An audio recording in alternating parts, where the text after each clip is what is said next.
Allez, bonjour à tous, j'espère que vous allez bien. Aujourd'hui, analyse du marché, on verra Bitcoin dans un premier temps, Ether, les altcoins, le marché US, bien entendu. 4 altcoins également que vous me demandez d'analyser. J'ai noté BNB, INJ, Ondo et Pepcoin. Donc voilà, on fera une analyse, on verra si on a des setups qui peuvent s'exécuter.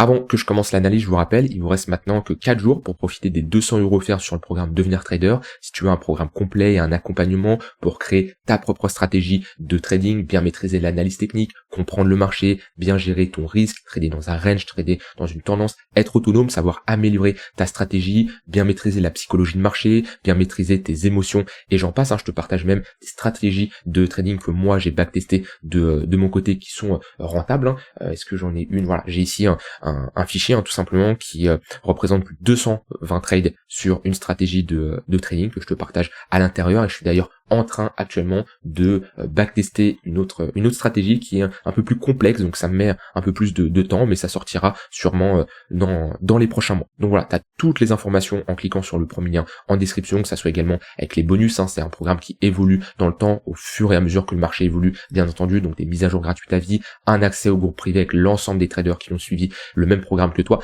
un coaching personnalisé et un accompagnement à vie. Comme je dis, il te reste 4 jours pour profiter de l'offre, tu peux en profiter dès maintenant en cliquant sur le premier lien en description.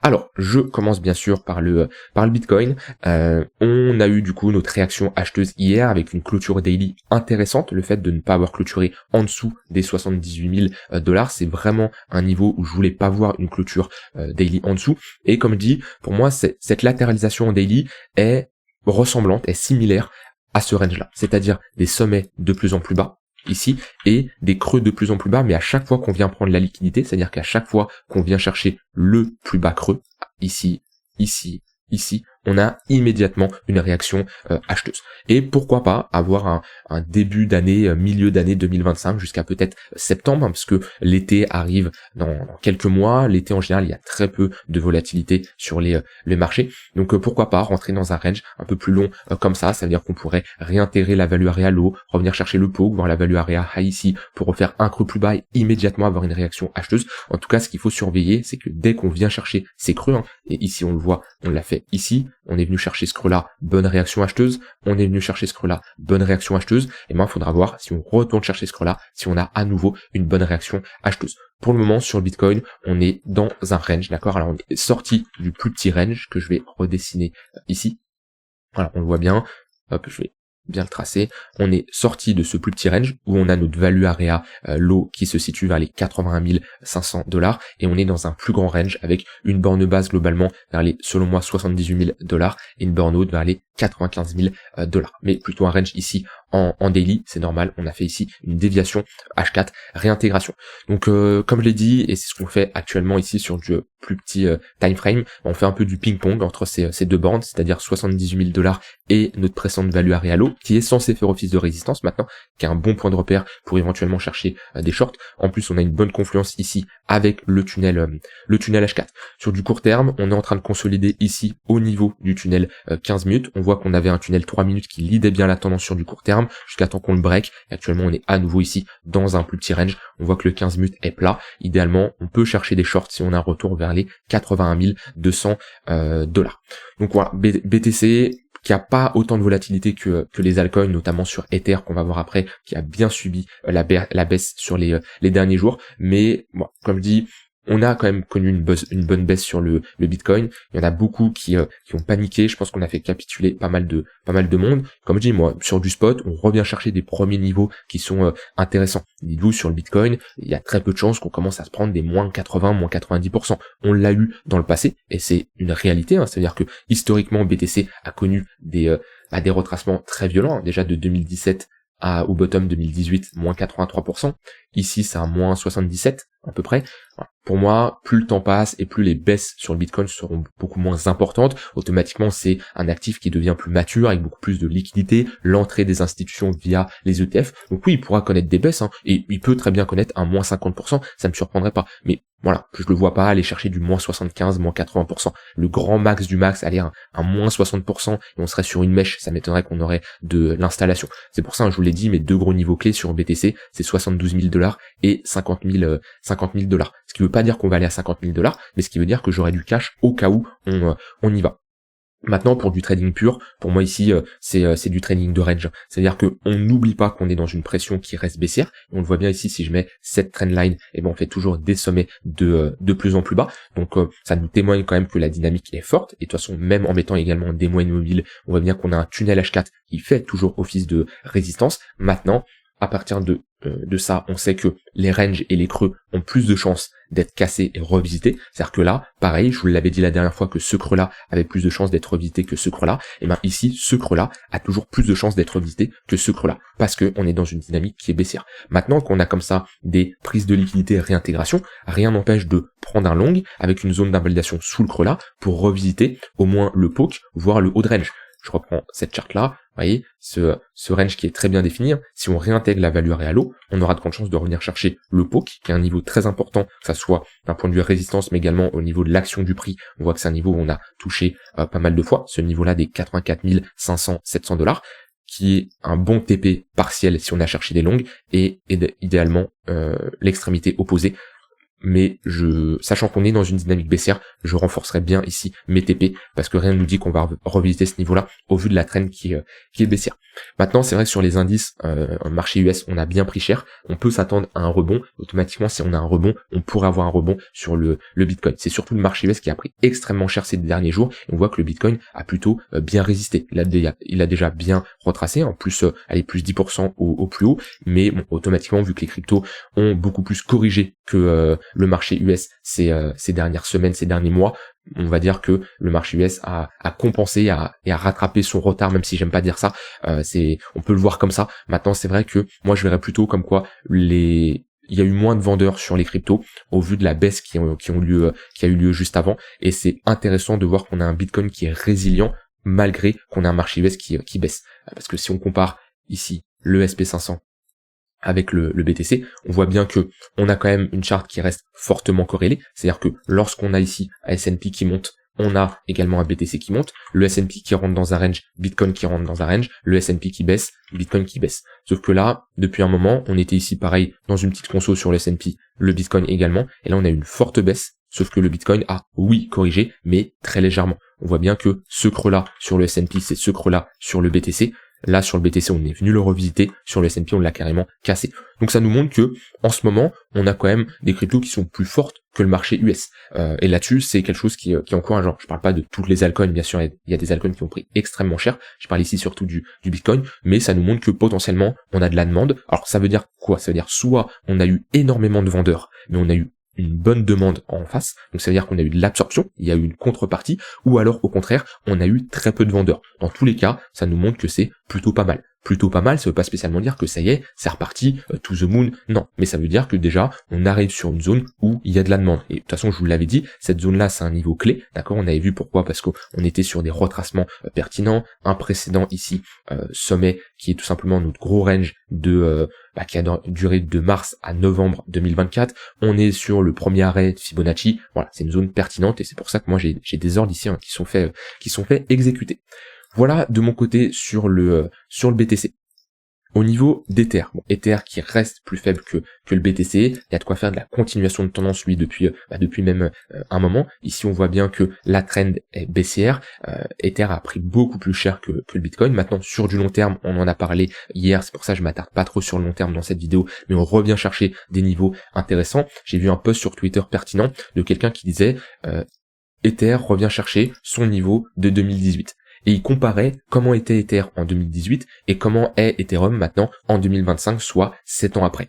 Et il montrait tout simplement la différence. Et quand vous faites une analyse fondamentale en comparant le prix, c'est un point pertinent. Vous devez vous poser, ok, on a le même prix que lorsqu'on était en 2018, qu'est-ce qu'on a maintenant qu'on n'avait pas avant? Et ça vous permet de voir si le projet est sous-évalué ou surévalué. Et moi, quand je vois l'évolution d'Ether depuis 2018, et ce qu'il y avait en 2018 et ce qu'il y a maintenant, alors qu'on a un prix qui est similaire, pour moi, c'est sous-évalué. Et un Ether sous les $1 800 de mon côté, c'est sous-évalué, et ça a le potentiel au moins minimum 2500, $3000 pour à minima ne plus être sous-évalué. Et c'est un grand minima. Pour moi, Ether a un bon potentiel. Donc c'est pour ça, tout ce qui revient sous les 1008, moi j'avais mis des ordres en mode épuisette sur Ether, parce que j'estime qu'on est sur des prix intéressants. Maintenant, je garde du cash au cas où on va plus bas et au cas où on a des signes de bottom. Maintenant, c'est un fait. Sur du court terme, Ether est faible. On peut dire que c'est sous-évalué. On peut dire que on ne comprend pas pourquoi Ether tombe et chute autant. Et ben, le marché a toujours raison. Donc, je commence pas à me dire oui, c'est pas normal. Ça y est, je vais commencer à FOMO long sur du court terme. Non, la trend est baissière. Sur du court terme, je vais plutôt chercher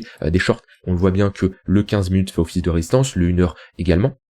On voit bien à ce niveau-là, le 4 heures également, toutes les moyennes mobiles sont orientées à la baisse. Là, sur du court terme, on voit bien qu'on revient chercher le tunnel 15 minutes, on a un premier rejet vendeur, un deuxième rejet vendeur, là on a une tentative, on voit qu'on a du mal. Pour le moment, la trend est toujours baissière. Donc tant qu'on n'a pas vraiment un 15 minutes qui repasse au-dessus du 1 heure, un 1 heure qui repasse au-dessus du 4 heures, et ben on restera dans une trend qui est baissière, on aura plus de chances d'avoir des rejets dans ces moyennes mobiles-là, plutôt que de les casser. Une résistance a plus de chances de tenir, donc partez toujours du principe que ces moyennes mobiles ont plus de chances de tenir. Un signal vraiment moyen long terme que vous pouvez observer, c'est un tunnel 1 heure, donc le tunnel orange, qui repasse au-dessus du tunnel 4 heures. La dernière fois qu'il l'a fait, la dernière fois qu'il est repassé au-dessus, voilà, là on avait toute cette trend haussière, après on est repassé en dessous, et depuis on a un 1 heure qui évolue toujours en dessous du tunnel 4 heures. En général, c'est des signaux qui sont intéressants. Quand vraiment on a un 1 heure qui passe au-dessus du 4 heures, vous voyez, on garde une bonne trend haussière. Et quand on a 1 heure qui passe sous le 4 heures, ça nous montre qu'on a un signal qui est plutôt baissier. Ça veut pas dire que ça y est, c'est moins 80%, mais ça nous montre que on peut rentrer ici dans une phase de correction. Et quand on commence à passer en dessous, déjà on peut retracer et aller chercher ensuite d'autres niveaux intéressants. Donc là, sur du long terme, Ether revient chercher des niveaux intéressants. Maintenant, c'est beaucoup trop tôt pour parler de bottom. En revanche, tunnel 15 minutes, tunnel 1 heure sur du court terme, ça peut être intéressant de short. Sur la paire ETH-BTC, j'ai vu que beaucoup de gens en parlent parce qu'il revient chercher des niveaux extrêmement bas. Moi, en toute honnêteté, je vous l'ai dit, je m'attendais pas à un Ether qui revient chercher des niveaux aussi bas. Maintenant, pareil, la trend est baissière. On voit bien, les sommets sont de plus en plus bas, les moyennes mobiles sont orientées à la baisse, et à aucun moment il y a des signaux de bottom. C'est-à-dire que quand on était ici, j'étais le premier à vous le dire, on est sur un niveau de support. Mais attendez le bottom, attendez la pattern de retournement. Oui, sur un niveau de support comme ça, on a plus de chances d'avoir une réaction et de tenir ce niveau-là. Mais tant qu'on n'a pas la preuve que ce niveau tient, vaut mieux se méfier et de ne pas rentrer trop agressivement. On voit que ce niveau n'a pas tenu. Et pendant toute la baisse, là, il n'y a aucun signe de bottom. C'est-à-dire que là, échanger ces bitcoins en Ether, oui, on est sur un niveau de support, donc on revient chercher des niveaux intéressants, mais idéalement on aimerait avoir une pattern de retournement, quelque chose comme on a eu ici. Vous voyez, une pattern de retournement qui nous montre que ok, Ether est potentiellement prêt à poser un bottom face au Bitcoin, ce qui n'est absolument pas le cas actuellement. Et c'est ça, avoir des niveaux de support c'est intéressant, mais après faut que ces niveaux de support tiennent et qu'on ait des réactions acheteuses. Pour le moment on n'en a absolument pas. Je vais faire une analyse du SP500 et après on analysera les altcoins.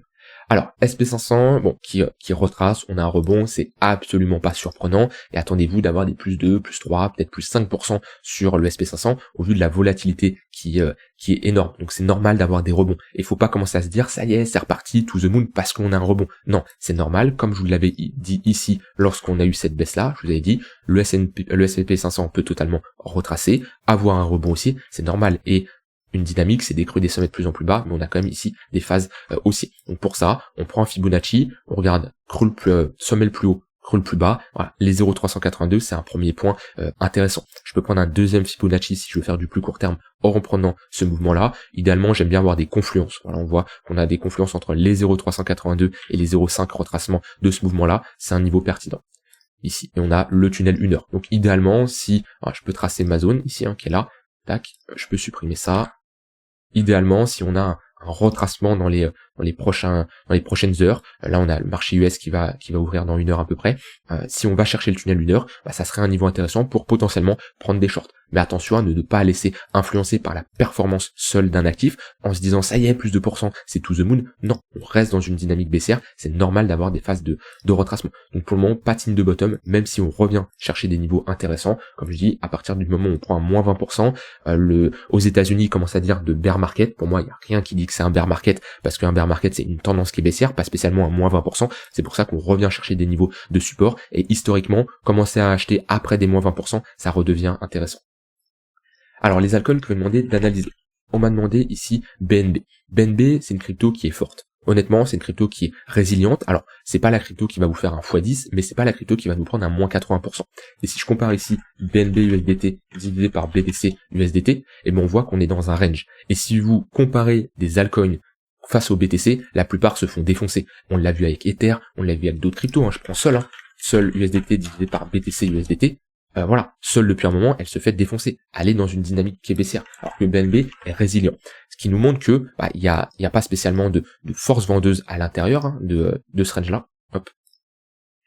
Globalement, le range, il est ici. Je vais mettre un volume profile pour mieux le tracer. Mais voilà, c'est un range avec tentative de break, on a réintégré. C'est pas le range le plus simple à traiter.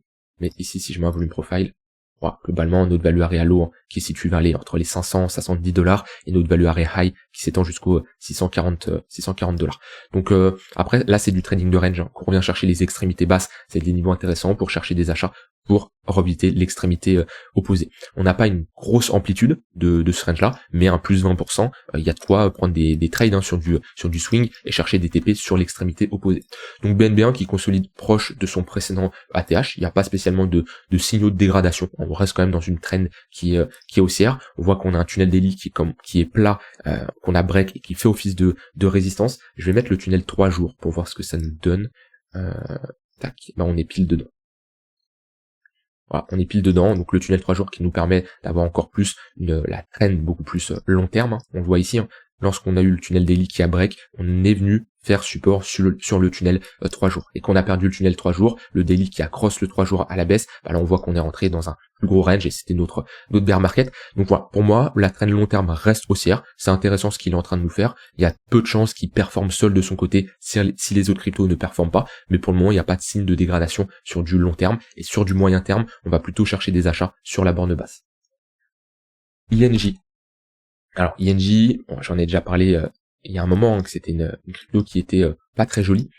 Pourquoi ? Parce qu'on a perdu un gros niveau de support, le niveau des 15 $ ici, un niveau pertinent. Donc on rentre dans une trend baissière, on le voit depuis un moment, à partir du moment où on fait des creux et des sommets de plus en plus bas, ici on le voit bien, la dynamique est clairement baissière. Donc c'est là l'importance d'attendre. On revient chercher des niveaux de support. On a eu une première réaction sur les 0,886 qui est une très bonne zone de localisation. La zone est bonne. Maintenant ce qu'il faut, c'est une pattern de retournement. Une réaction ici qui nous témoigne tout simplement qu'on a de la demande qui est supérieure à l'offre. Et c'est là où il faut attendre. Vous voyez, toute cette trend baissière, on patiente jusqu'à temps qu'on ait cette pattern de retournement qui nous témoigne que on fait des creux des sommets de plus en plus haut, ce qui n'est absolument pas le cas actuellement. Donc pour moi, sur ce genre d'actifs, et INJ, il y en a plein d'autres, j'ai STX en tête, j'ai Caspa en tête, j'en ai plein en tête comme ça, qui ont ce genre de chart, qui ont cassé une grosse structure. Pour moi, faut chercher des patterns de retournement avant de se positionner. Et attention, toutes les cryptos ne refont pas des nouvelles ATH. Si on revient chercher 0,382 ou 0,118, c'est déjà très pertinent pour prendre ses profits. Gardez ça en tête, toutes les cryptos ne refont pas des nouvelles ATH. Quand on voit des cryptos qui ont vraiment tout performé et qui retracent, il y en a qui ne refont pas de nouvelles ATH. Surtout s'ils ont été dans des narratifs assez nichés où il n'y aura pas ce narratif qui sera relancé. Par exemple, l'intelligence artificielle, on pourrait à nouveau avoir un narratif là-dessus, c'est tout à fait possible. Maintenant, il y a d'autres narratifs qui ont explosé sur les cryptos qui potentiellement ne pourront pas réexploser à nouveau. Donc ouais, toujours dans une trend baissière. Donc là, sur du moyen terme, si vous cherchez à vous positionner là-dessus, faites de la continuation de tendance. C'est vraiment pas compliqué, vous prenez des moyennes mobiles, les pullbacks, pour du moyen terme dans le tunnel 4 heures, c'est des opportunités de short, et si vous cherchez du trading un peu plus court terme, ceux qui font de l'intraday, le tunnel 1 heure ou le tunnel 15 minutes, c'est un bon point de repère. On voit bien ici, chaque fois qu'on vient chercher le 15 minutes, on se fait rejeter, à nouveau, on se fait rejeter. Voilà pour INJ, on m'a demandé Ondo, alors Ondo, tac, je vais prendre la chart de, tac, hop, parfait. Bon, Ondo, globalement, la trend reste haussière, on fait des creux et des sommets de plus en plus haut, ça manque de momentum, parce qu'il y a une différence entre avoir une tendance haussière avec des creux et des sommets de plus en plus haut, mais des creux qui ne reviennent pas chercher les précédents sommets, ou alors qui reviennent mais qui repartent direct, avec une trend haussière, mais on a des creux qui réintègrent, comme ça. Vous voyez, on voit que à ce niveau-là, les creux réintègrent les précédents sommets, ce qui est le cas avec Ondo. C'est-à-dire que là, on est venu réintégrer le précédent sommet. Donc, ce qui nous montre qu'on peut potentiellement rentrer dans un range avant de repartir dans une trend haussière. Globalement, la zone de localisation, elle est bonne. On est sur un très bon niveau de support. Globalement, les 70, 75 centimes. De toute façon, cette zone-là, on voit qu'il y a eu une pattern en W ici, ce qui nous témoigne que dans cette zone-là, la demande a été supérieure à l'offre. On rebondit, on revient chercher cette zone-là. Pour moi ici, idéalement, c'est une zone où on va privilégier les achats que les shorts, mais uniquement pareil si on a une réaction acheteuse, si on a une pattern de retournement. Parce que là, pareil, la dynamique est baissière. On perd le tunnel daily, on a un tunnel 4 heures qui fait office de résistance, et même sans mettre des moyennes mobiles, on le voit bien que les sommets sont de plus en plus bas. Donc idéalement, on veut ici une pattern de retournement, quelque chose qui nous inverse cette dynamique, qui nous montre que très bien, il y a de la demande. Parce que les altcoins suivent la performance du BTC, la performance du la finance de la finance traditionnelle aux États-Unis. On voit, je l'ai vu tout à l'heure, je vous l'ai montré qu'il y avait une corrélation entre Bitcoin et le SP500. Donc automatiquement, c'est bien de surveiller les altcoins, mais il y a peu de chances que votre altcoin fasse un x10 si on a un Bitcoin qui prend du moins 15, moins 20%. Ça peut arriver, mais c'est extrêmement rare. Et on m'a demandé PEP.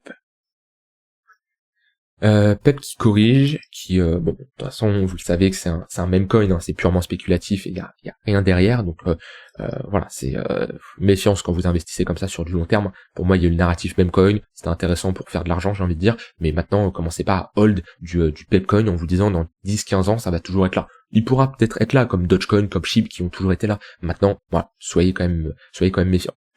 On revient chercher un gros niveau de support. Ah, c'est un fait, on est sur ce niveau de support qui doit tenir, parce que si on commence à le perdre, après il n'y a plus grand chose. C'est-à-dire que là on a tellement fait une grosse performance que là, il n'y a plus grand chose, et après le prochain niveau il est ici. Alors j'ai du mal à croire qu'on retrace autant, pour moi on aura un bottom qui sera formé avant, mais ce qui est dur c'est, il sera formé à quel niveau. Et là on n'a pas de point de repère, que là on est sur un point de repère qui est intéressant. Donc ce niveau de support est pertinent. Maintenant, c'est trop tôt pour vraiment parler de bottom. On attend d'avoir pareil une pattern de retournement. Idéalement, si on se franchit de ce niveau-là, et on aurait une structure en W qui sera validée. On voit bien que PEP il rentre dans un range. Il est toujours dans cette trend qui est baissière. On voit qu'on a un affaiblissement, vu que ici on faisait toujours des creux des sommets de plus en plus bas.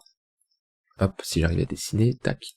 Ici, et là, potentiellement, on peut marquer un creux plus haut que le précédent. Il n'est pas encore validé, parce qu'on peut très bien faire ça, et casser. Au final, ça nous offre un creux plus bas. Mais si on commence à break ici, là, on a la confirmation, comme quoi on a une structure de retournement. Donc, on serait sur une bonne zone de localisation, avec une pattern de retournement. En plus, on a ici un moins 80%. On pourrait être ici sur un bottom. Attention, quand je parle de bottom, au vu du contexte, c'est pas pour faire ça, d'accord? Surtout qu'on est sur une crypto avec un fort market cap, donc la performance ne sera pas similaire qu'à ses débuts. Bitcoin ne peut pas refaire un x30, ce n'est pas possible au vu du market cap. Mais rien n'empêche, suite à une pattern de retournement comme ça, de revenir par exemple chercher ces 0,382 de Fibonacci. De toute façon, la plupart des altcoins sont sur des niveaux de support, alors, pas tous, mais certaines le sont. Maintenant, ce qui manque, c'est des patterns de retournement, c'est un regain d'intérêt pour le marché, c'est ce qu'on n'a pas actuellement, c'est ce qui manque.